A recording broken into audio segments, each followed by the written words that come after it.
আমাদের মহান স্বাধীনতা যুদ্ধ এবং বাংলাদেশের সংবিধান মানে গোলটেবিলটার নাম ছিল এরকম। আলোচনার আয়োজক ছিল মঞ্চ ৭১ নামে একটি প্ল্যাটফর্ম।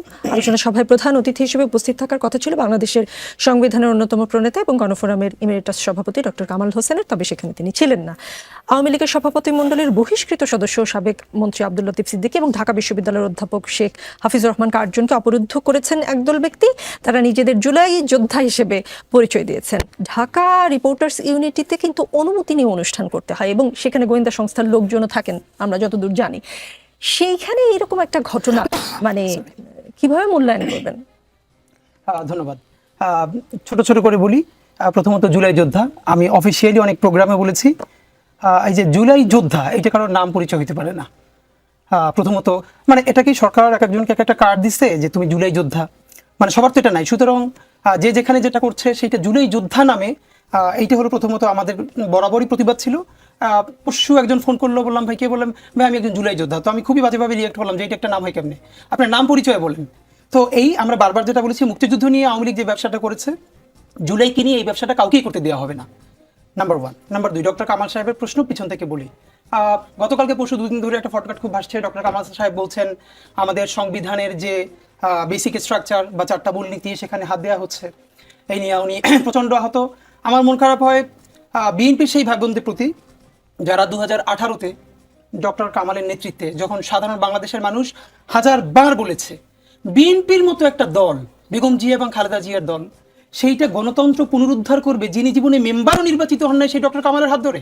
একজনের একাডেমিক এক্সপার্টাইজ যদি পলিটিক্যাল এক্সপার্টাইজের সমান হতো তাহলে বিশ্ববিদ্যালয়ের ভিসিরা দেশের প্রেসিডেন্ট হয়ে যেত, প্রধানমন্ত্রী হতো, কিন্তু হন না, নাম্বার ওয়ান।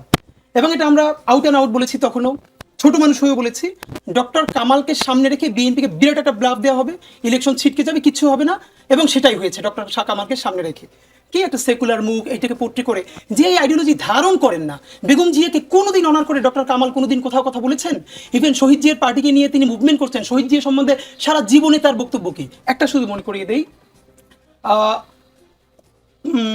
পঞ্চম সংশোধনী নিয়ে যেটা হয়েছে আদালতের রায়, সেখানে অনেক কথার মধ্যে যেটা গুরুত্বপূর্ণ কথা যে শহীদ জিয়ার যে পঞ্চম সংশোধনী এটা শুধুই অগণতান্ত্রিক এবং অবৈধ নয়, শহীদ জিয়া স্বৈরতান্ত্রিক ছিলেন। মজার ব্যাপার হলো ন্যারেটিভ কিভাবে নির্মিত হয়। তারপরে বিসিএস এ প্রশ্ন এসেছে 2-3টা আগের বিসিএস এ যে the first ডিস্টোরশন of the constitution কোনটা, কোন সংশোধনী, পঞ্চম, অষ্টম, এরকম করে। এর মানে হাইকোর্ট বলেছে পর্যবেক্ষণে এটাই ছিল সংবিধানের প্রথম বিকৃতি। শহীদ জিয়া যেটা করেছেন কোনটার মাধ্যমে, যেটা দিয়ে তিনি বাকশালের পরে গণতন্ত্রের পুনরুদ্ধার করেছেন। তাহলে সেটা যদি হয় তাহলে চতুর্থ সংশোধনী যার মধ্যে বাকশাল কায়েম হয়েছে সেটি কি বিকৃতি না? এত কথা কেন বলি? ডক্টর কামালরা বাংলাদেশে যেই সংবিধানটা দিয়েছেন, এই সংবিধান হাজারবার বলেছি, এখনো বলি, এটা কোনো মতেই বাংলাদেশের জনতার, আম জনতার, গণমানুষের সংবিধানের প্রতিফলন ঘটে নাই। প্রথমত এই ডিবেট অনেকক্ষণ করা যাবে, সেটা এখন যাব না। এই গণপরিষদের কোনো অথরিটি ছিল না বাংলাদেশের সংবিধান করবার। নাম্বার দুই, তারা এরপর একটা গণপরিষদ নির্বাচনও দেয় না সংবিধান করার জন্য। নাম্বার তিন, সেটার পরে তারা যখন একটা সংবিধান করেছে সেটার জন্য গণভোটও দেয় নাই। এমনকি 73-এ যে ভোট চুরির নির্বাচনটা করেছে তখন তো সেটা ইশতেহারে দেয় নাই। এত কথা কেন বলা? ডক্টর কামাল সাহেব এখন যখন প্রচন্ড মন খারাপ নিয়ে বলেন যে সংবিধান পুনরুদ্ধার করতে হবে, তার উদ্দেশ্যে আপনাদের মাধ্যমে বলতে চাই, এখন একাডেমিকলি এটা প্রুভড হয়েছে যে এই সংবিধানের প্রিয়াম্বল পর্যন্ত ভারত থেকে লিখে দেওয়া হয়েছে। এটা ভারতের ডিপ্লোম্যাট তিনি স্বীকার করছেন যে আমরা এটা লিখেছি। সুতরাং ডক্টর কামালকে নিয়ে পুনরুদ্ধার এই প্রচেষ্টা করে ওসমান হাদি, এইটা আসলে আজকে আমাদের টপিক। কিন্তু এবার আমি আপনার প্রশ্ন একটু ভাইয়ের 3টে পয়েন্টে আমি আপনার উত্তর হয়ে যাবে। পিছন থেকে বললাম গ্রাফিতির ভাষা, এইখানে আমার বলবার আছে। তুষার ভাইকে আমি বলবো, তুষার ভাই যে কোনো কারণেই হয়তো ঢাকার যত রাস্তায় ঘুরেছেন, এমনটা হইতে পারে ভাই তো এলিট ঘরানার লোক, সুতরাং গুলশান বনানীতে ঘুরছেন। এইখানকার গ্রাফিতির ভাষাগুলো, বাংলাদেশে গ্রাফিতি নিয়ে সর্বপ্রথম কাজ করেছি আমরা ইনকিলাব মঞ্চ। আজকে বুঝলে নিয়ে আসতাম আমরা, যেটা দেবাশিস চক্রবর্তী যিনি পোস্টার বয় এই আন্দোলনের একজন, তিনি প্রচ্ছদ করেছেন। পুরো বইটার নাম হলো জুলাইয়ের গ্রাফিতি ও গাইল সমগ্র। আই রিপিট, জুলাইয়ের গ্রাফিতি ও গাইল সমগ্র। আমরা গালাগালও বলি নাই। এখানে আমরা কি করেছি, সারা বাংলাদেশ থেকে 5000-এর বেশি র গ্রাফিতি কালেক্ট করেছি, একটা কোনো ধরনের এডিট করি নাই, যার যেগুলোর প্রচুর কপি হয়েছে একটা করে নিয়েছি। র গ্রাফিতিগুলোকে আমরা পোর্ট্রে করেছি। তুষার ভাই চাইলে, রুমিনাপা চাইলে তাদের বাসায় গিফট পাঠাবো। এইখানে কি আছে আপু? আমি আপনাকে মাঝখানে একটু প্রশ্ন করে, আপনারা যেটাকে গাইল বলছেন সেই গাইল কি প্রধান উপদেষ্টা যে গ্রাফিতির বই সবাইকে বিভিন্ন বিশ্বের নানান দেশে উপহার দিয়ে বেড়াচ্ছেন, সেই গাইল কি ওই উপহার বইয়ে প্রধান আছে? উপদেষ্টা যেটা দিয়েছেন এটা একদম প্রতিটা পৃষ্ঠা আমি উল্টে উল্টে দেখি নাই, একটা বড় কপি অফকোর্স এর মধ্যে সব আছে। এখন আমি যেটা বলছি, দেখেন গালাগালির প্রথম কথা আব্দুল নূর তুষার যেটা বললেন, তিনি ওই বইয়ে এই ধরনের গালাগালির ছবি দেখেন। আমি বলছি, আমি একটু প্রশ্নটা শেষ করি। আব্দুল নূর তুষার যে বইটি দেখেছেন সেখানে গালাগালি নেই, তাহলে কি সরকার আপনাদের গালাগালিকে স্বীকৃতি দেয়নি? এরকম কিছু সরকারের সবকিছু রাষ্ট্রীয় স্বীকৃতি লাগবে কেন? প্রথম হলো সবকিছু মানুষ এই যে বৃহত্তর গণ অভ্যুত্থান করলো, কোন রাষ্ট্রের স্বীকৃতি নিয়ে, কোন সরকারের অনুমতি নিয়ে? নাম্বার ওয়ান হলো কোন গালিটা মানুষ কোন মুহূর্তে কাকে দিচ্ছে, স্থানকাল পাত্রটা হচ্ছে ইম্পর্টেন্ট। একটা শিশুকে হেলিকপ্টার থেকে গুলি করে চোখ উপড়ে ফেলছে, আপনি কি যখন দাঁড়িয়ে রবীন্দ্রসঙ্গীত গাইবেন? আপনি জাতীয় সঙ্গীত গাইবেন? একটা মায়ের সন্তান শহীদ রিয়া গোপের শরীর থেকে গুলি ঢুকে তার পিছনের দেয়াল এতখানি ছিদ্র হয়ে গেছে, আমরা সেই বাসায় গেছি, তখন তার মা রবীন্দ্রসঙ্গীত গাইবেন? তৎসমবহুল একটি প্রতিবাদ করবেন না, তার যা জবান তিনি সেটা বলবেন? আমরা সেটাই রেখেছি। কিন্তু একজন গণহত্যাকারীকে যেই গালিটা দেওয়া যায়, যে গালিটা দেওয়া যায়, একজন অন্য মানুষকে সে গালিটা দেওয়া যায় না। আমাদের কথা হলো সেটা। সেই গালি কি এখন ব্যবহার করা যায় 5ই আগস্টের পরে রাজনৈতিক প্রতিপক্ষের জন্য? না, দেওয়া যায় না। এটাই হলো আমাদের যে এই গালিগালগুলো যারা গণহত্যাকারী তাদের বিরুদ্ধে মানুষ ব্যবহার করেছে, আবার যারা গণহত্যা করবে তাদের জন্য তুলে রাখতে হবে, এটার অন্য কাউকে দেওয়া যাবে। কিন্তু ব্যবহৃত তো হচ্ছে শরীফ ওসমান হাদি। আরেকটা প্রশ্ন, যে আওয়ামী লীগ সরকারের আমলে বিএনপি জামাত সহ আওয়ামী বিরোধী রাজনৈতিক দলের নেতাকর্মীরা কোথাও দাওয়াত খেতে বসলেও রাষ্ট্রের বিরুদ্ধে ষড়যন্ত্রের অভিযোগে আটক করা হতো, মনে আছে নিশ্চয়ই আপনার? আচ্ছা, ডিআরএর ঘটনায় ওই সময়ের সাথে কোনো মিল খুঁজে পাচ্ছেন? কোনো এটা কম্পারিজনই হবে না, এটা একটা নন কোশ্চেন। প্রথমত হলো ভাই বলেছে আমন্ত্রিত অতিথি, দ্বিতীয় বলেছে বয়োজ্যেষ্ঠ, তৃতীয় বলেছে বীর মুক্তিযোদ্ধা, চতুর্থ বলেছে শিক্ষক।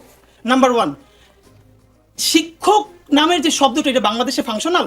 এই শিক্ষকরা এইবারে জুলাইয়ের গণ অভ্যুত্থানের ছাত্রদেরকে পুলিশ ডেকে ডেকে ধরিয়ে দিয়েছে। আমাদের ছোট ভাই চট্টগ্রাম বিশ্ববিদ্যালয়ে পড়ে, তাকে তার টিচার ধরে, তাকে পরে ডিবি কার্যালয়ে অবরুদ্ধ করা হয়েছে, তার টিচার ডেকে পুলিশকে ধরিয়েছে। Number one. সুতরাং ওই শিক্ষক বাংলাদেশে কয়জন? নাম্বার ওয়ান, এই শিক্ষকরাই তো আপনাদের আন্দোলনে আপনাদের পাশে ছিল, ডিবি অফিসের সামনে গিয়ে দাঁড়িয়েছিল না? নিশ্চয়ই। কিন্তু প্রশ্ন হলো, যখনই আমি শিক্ষক বলবো, যেই শিক্ষকরা দিনের পরে দিন গণহত্যার পক্ষে ন্যারেটিভ উৎপাদন করেছে, তা সেও শিক্ষক তো অবশ্যই। হাফিজুর রহমান কার জন্য সেই দলের? সে কোন দলের এইটা আমার প্রশ্ন না, কিন্তু বৃহত্তর স্কেলে আপনি যখন বলবেন কোন শিক্ষককে বলা যাবে না, শিক্ষক তো ফেরেশতা না, তিনি অপরাধ করলে তাকে ধরতে হবে। নাম্বার দুই, বীর মুক্তিযোদ্ধা। বীর মুক্তিযোদ্ধা যদি গণবিরোধী অবস্থান নেন, তার বিরুদ্ধে কেউ প্রতিবাদ করতে পারবেন কিনা? নাম্বার তিন, বয়োজ্যেষ্ঠ। বেগম জিয়ার চেয়ে বয়োজ্যেষ্ঠ সব থেকে মাজলুম এই দেশে কয়জন ছিলেন? তার হাত বাঁকা হয়ে গেছে, তখন লতিফ সিদ্দিকীর মতো বয়োজ্যেষ্ঠরা, এই কার্জন স্যাররা, ডক্টর কামালরা কি রিয়েক্ট করেছেন? আর আমন্ত্রিত অতিথি, প্রথম কথাটা হলো তখন হয়েছে বলে এখনো হতে হবে জায়েজ?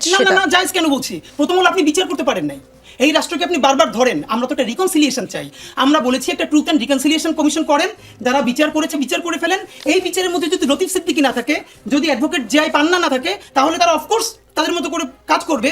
কিন্তু আপনি এইরকম দগদগে স্মৃতি, এখন পর্যন্ত একটা বিচার শুরু করতে পারেন নাই। এখানে ইন্ডিয়ান হ্যাজিমনি পুরোটা অ্যাক্টিভ আছে, এখানে এখনো কালচারাল সেই অ্যাক্টিভিস্টরা বিনম্র শ্রদ্ধা বলে আওয়ামী লীগ পুনর্বাসনের চেষ্টা করতে পারছে।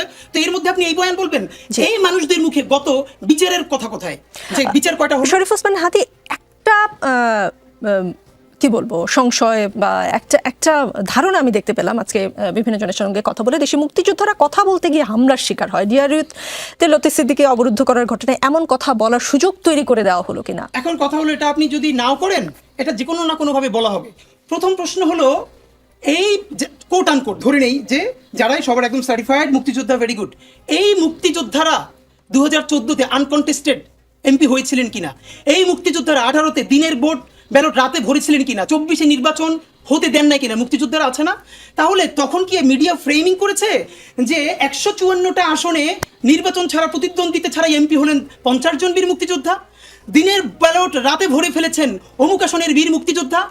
নোয়াখালীতে আমার এক বোন ধানের শীষে ভোট দেওয়ার অপরাধে 3 সন্তানের জননী, তাকে ধর্ষণ করা হয়েছে, সেখানেও যিনি ছিলেন এমপি, বীর মুক্তিযোদ্ধা। এগুলো আসলে কোন মাধ্যমে জানতে পেরেছেন? গণমাধ্যম। চলেন আপনারা এখন 10 মিনিট গণমাধ্যমের বলাতেই জানতে পেরেছেন হাদি। আপনি যদি বলেন যে গণমাধ্যম তখন এগুলো তুলে ধরেনি, সেটা আসলে গণমাধ্যমের প্রতি ঠিক জাস্টিফাইড না। কিন্তু আমি যেটা বলতে চাই, মূলধারা গণমাধ্যম বলতে যেটা ক্লাসিফাই করা হচ্ছে, মনে রাখতে হবে এখন মেইন স্ট্রিম কথাটাই এর মেইন স্ট্রিম না।